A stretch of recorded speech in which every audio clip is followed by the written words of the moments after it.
There was a notice in a window of a coat store in Nottingham, England. And they had been established for over 100 years, and they had been pleasing customers ever since then. And this was the note that they had in their window, which was pretty amazing. It says, "We've been established for over 100 years, and we've been pleasing and displeasing customers ever since. We have made money, we have lost money, suffered the effect of coal nationalization, coat rationing, government control, and bad prayers. We have been cussed and discussed, messed about, lied to, held up, robbed, and swindled. And the only reason we stay in business is because we want to see what's going to happen next." And doesn't that kind of tell, isn't that the kind of feel we have with COVID and all that's been going on with that? We sit here and wait, what's going to happen next? Then there's the story of Mr. Wilson and Mr. Thomas, and both of them had been very sick, and they were in the same hospital room together. And one of them, Mr. Thompson, could only lay on his back the whole time he was in the hospital. Now, Mr. Wilson, he could sit up for an hour each afternoon and look out the window, but for the most part, they couldn't have any television, no radio. Nobody could visit them from the outside. It still kind of sounds like COVID, doesn't it? But they couldn't have anybody with them. So in the afternoon, Mr. Thompson or Mr. Wilson would sit up, and he would explain to Mr. Got to get these two right, Mr. Thompson, what was going on outside. So he'd sit there and he would describe to him the following. He said, "There's a beautiful park out there with a lake, and there are ducks and swans, and the children are out there feeding them bread, and they're sailing model boats, and there's games going on. There's baseball games and softball games being played, and they're out flying kites out there, and there's flowers and trees and stretches of grass everywhere, and young couples are walking along holding hands, and their skyline is just so beautiful. It's amazing just to see what it looks like outside, and there's cars and horse-drawn carriages making their way through the park." And then he described one day there was a parade coming through. So he described all the bands and everything that was going on out there. And he was explaining, this float and that float. And Mr. Thompson, he was just so enthralled. He couldn't wait to hear each afternoon what it was like, what was going on outside. But then one day, Mr. Thompson thought to himself, wait a minute. Why should Wilson have all the fun? Why does he have all the pleasure? Why does he get to be by the window? With that, Mr. Thompson turned sour. He was bitter. He was angry, and he became resentful. And he became obsessed with wanting to be by the window. And each passing hour, he became more and more resentful of Mr. Wilson. Then one night, quite suddenly, Mr. Wilson died, and his body was taken away, and after some time, Mr. Thompson said, "Could I be moved to by the window?" So they got him settled in, they tucked him in and made him comfortable and left him alone. And the minute they left, Mr. Thompson got up on his elbows and he looked out the window, and to his surprise, all he saw was a blank brick wall. Life surprises us sometimes. People surprise us, and it's not always in a good way. So today I ask you, make sure this is on. Yep. How is it with your soul today? Do you feel like life is beating you up sometimes? Do you feel like you're all alone with situations that you're going through? Do you have people in your life that are there to pick you up and help you out? Is your first thought to go to God in prayer? Praying to God is a great first step, because I don't know if you know it or not, but God can handle anything that comes about in our lives. And I pray that he gets me through this with my voice through this sermon. Unless he doesn't like it, then we won't make it through.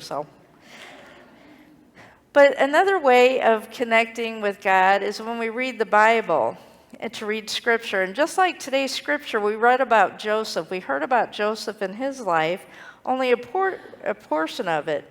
But it reminds us that God is with us and that God never leaves us, and God will see us through the tough stuff. Now, Joseph, he did not have an easy life, especially in his younger years. He endured a lot. Through his experience, though, when we read it, Joseph reminds us that just like him, we also bear marks of pain that we have experienced in our own lives. But those marks of pain, those scars, don't need to hurt us any longer. Our scars are just a physical record of past hurts and healings. And when confronted with the pain of the past, Joseph pointed to God's provision for healing, not only for himself, but for his family and for all of his people. Joseph made the best of whatever he was going through at any given time. You know, when you talk about scars, if you're a person of a certain age, there's a pretty good chance that you have a series of scars on your body that reflect a childhood lived without bicycle helmets, without knee pads, without elbow pads, and a host of other safety devices that it seems like, children today are wrapped in bubble wrap all the time. Do you remember the steel slides that we went on? The steel handlebars? We actually had a slide at our school. I'm not kidding you. It was shaped like this, and you were to climb up the bar up this. The thing was right in the direction of the sun. So as you went on it trying to hang on, you were burnt. That was part of the childhood experience, right? Kids today have no idea what that means. But we had fun. We got burned quite a bit, but we still had fun. And then, in some of the slides, that tall one there in the bottom corner, that was the height that we had was a lot higher than that, and it seemed like it was a lot narrower. How we didn't fall off of that is beyond me. But that's what we had. And I personally, we probably had many different emergency room trips from being on this equipment. I have a scar under my chin from when I was roller skating one night. And my friend, she fell in front of me, no warning, I don't know why. She fell down, I fell over her, and I landed on my chin and cut my chin open. So here's my advice to you. If you decide to fall face first, don't catch yourself with your chin, put your hands out. But every scar that we have, whether it's a visible scar or one that's on the inside, it reveals an unfortunate accident, a random act of stupidity, or some kind of injustice that has been done to us. And like I said, the scars may not be visible, but they run much deeper, and they're the result of a woundedness of the soul. However we acquired these scars remind us that life isn't fair and can be painful.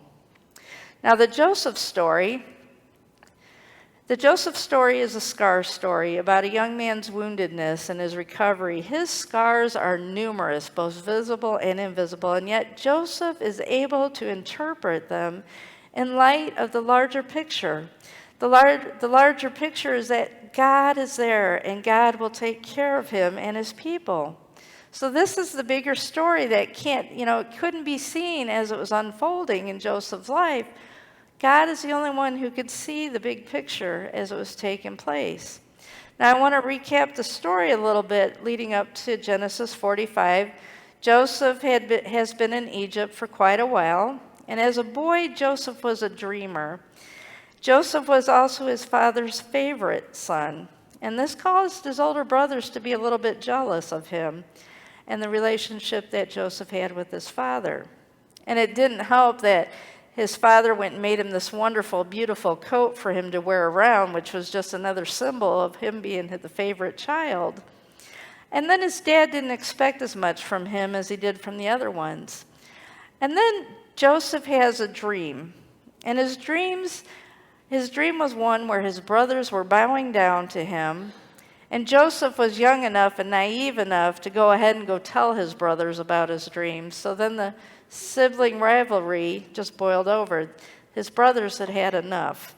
His brothers reached their breaking point finally, so Joseph goes out one day to check on his brothers as his father's request, And they decide this is the time that they're going to get rid of him. So they throw him in a well.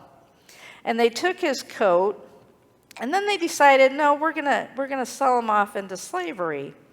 So they took his coat and they smeared goat's blood on it, and they sent it back to his father and said he was eaten by a wild animal. Now, this was the days before DNA. You couldn't do that today. So Joseph is brought as a slave into Egypt, and he is sold to an official called Potiphar. Now, Potiphar saw Joseph's potential and all that he could do, so he put him in charge of his household. But then Potiphar's wife saw potential in Joseph as well, and not in the same way. And Joseph didn't agree with that because he was moral, because of his morals, and so she went and claimed rape, and then he ended up getting thrown into jail. Well, then, so we have two major scars right now. First, he was being sold by his brothers into slavery. And then second, he's unjustly accused of a crime that he didn't commit. But did Joseph sit there and have a pity party for himself? No, he didn't even pick at his wounds. He made the best of his situation. Joseph ended up making a favorable impression upon the prison ward, and the prison ward puts him in charge of all the other prisoners. And then he becomes the interpreter of dreams as well. And this is where he rises again from the dungeon to interpret the dreams of Pharaoh himself. Now, Joseph predicts a great famine is to come, and Pharaoh appoints him to something like the equivalent of a prime minister in charge of the social and economic affairs of the empire. So once again, he's wearing a wonderful long coat with sleeves. The famine strikes hard in Joseph's homeland of Canaan, where his still-in-the-dark father and his scheming brothers, they still live there. So they hear that there's grain for sale, so they make this trip to where Joseph is, not knowing whom they would encounter. So that's kind of the recap of Genesis. And I encourage you, though, if you want to read the whole story, it starts in chapter 37 to chapter 50 of Genesis. And it's just an amazing story. Whenever you're down and out, read this story and read all that Joseph went through. And through this whole thing, Joseph could have been bitter, but he wasn't. He kept moving forward. He could have been bitter towards his brothers and those who were accusing him of different things. He no doubt had scars, and not just physical scars from being tossed in the well, tossed in the dungeon, scars of rejection, false accusations, and scars from longing to see his father once again. So here in Genesis 45, Joseph stands over his begging brothers who don't yet recognize him, scarred for life by what they had done to him. And he has every right to see himself as a victim. And who could blame him if he wanted revenge or payback? But Joseph refuses to go into victimhood. He does not view his physical and his emotional scars as reasons for despair or revenge. Instead, Joseph sees his scars as signs of God's providential grace. How many of us can look at our scars that we've gone through, the turmoil in our lives, and think of that way, that this is God's providential grace? But as it says in Genesis 45, verse 1, Joseph could no longer control himself in that moment. And that's when he sent everyone out of the room except for his brothers. And you could hear through his loud, wailing tears, he reveals the truth to them. I am Joseph. Is my father still alive? Could you imagine being one of his brothers? Could you imagine realizing that this person that you hurt is the one that is in charge? Now they're worried. Now they're worried that Joseph's going to have revenge on them. But Joseph says, indeed, it was not you, my brothers, who sent me here, but it was God. And because of God's provision, Joseph's family now has a place to go to survive the famine. And in effect, it preserves the covenant that God made with Abraham earlier in Genesis. So Joseph looks back at the events of his life, and he has a new vision where the scars of pain, injustice, and rejection and separation were only a part of the story. And then if we fast forward to Genesis 50, verse 20, Joseph sums it all up.